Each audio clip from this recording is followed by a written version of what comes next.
ABCs, then the way each letter sounds, then what happens when you put those sounds together. Voila! Words! It's amazing! With children, you start with one small step. Why do I always want to start with the bigger things? Jesus tells us in Luke 16:10 that the best place to start is with one small step. Do one thing, then do the next. First, a very little, then much. Now I don't even make New Year's resolutions. I just pick 3 things I really want to grow in and write them down, so Jesus and I can work on them together, one day at a time. A little here, a little there, trusting He'll get me where He wants me to go, in His time. Gwen Ford Falconberry. Faith step. Take your first steps today in the next 3 areas you have decided to grow. Don't try to do too much. A year of baby steps adds up to a lot of growth if you stick with it. Thursday, January 2nd. Trust in the Lord with all your heart and lean not on your own understanding. In all your ways submit to Him, and He will make your paths straight. Proverbs 3:5-6, NIV. I discovered my love of writing in junior high.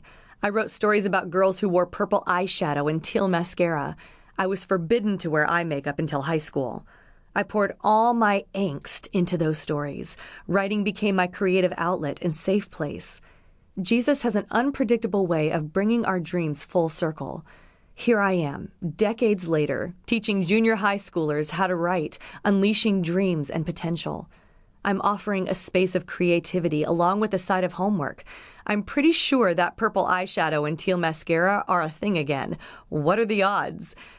When I started looking for a job this past year, I wasn't even thinking of teaching.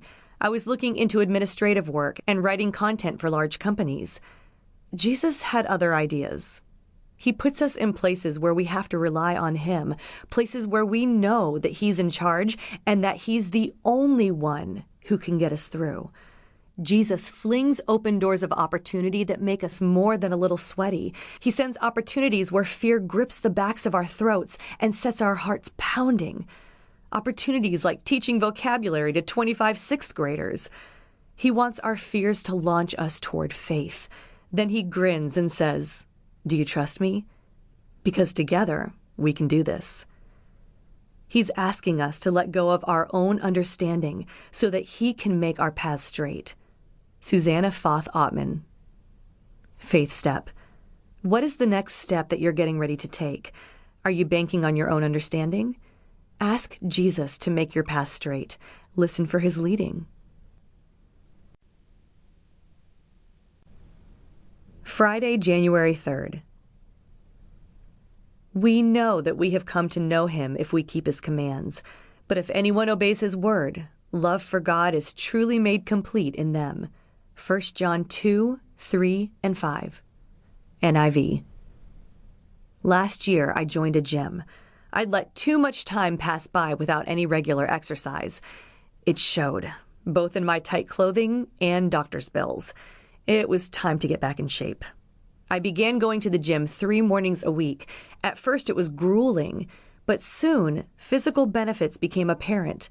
The various machines and weights became as familiar as old friends. Then I fell ill and missed several weeks.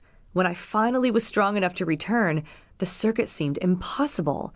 I gritted my teeth and forced myself to participate. My muscles screamed at me, and I was tempted to stop going altogether. But every time I went back, it became easier.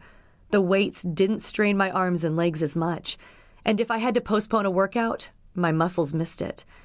When I first became a Christian as an adult, many of the rules seemed constricting, and I questioned their necessity. I prioritized myself over Jesus, letting faith take a backseat to my lifestyle. Soon I became spiritually flabby, but my soul hungered for Jesus. The more hours I spent in Scripture, the more I enjoyed it. As I increased my prayer time, my relationship with Jesus, once tenuous, blossomed. Just as my body requires regular exercise, my soul craves Jesus. My newest goal is to be spiritually fit. I desire the faith inside me to reflect Christ's peace. When I meet others, I hope it shows.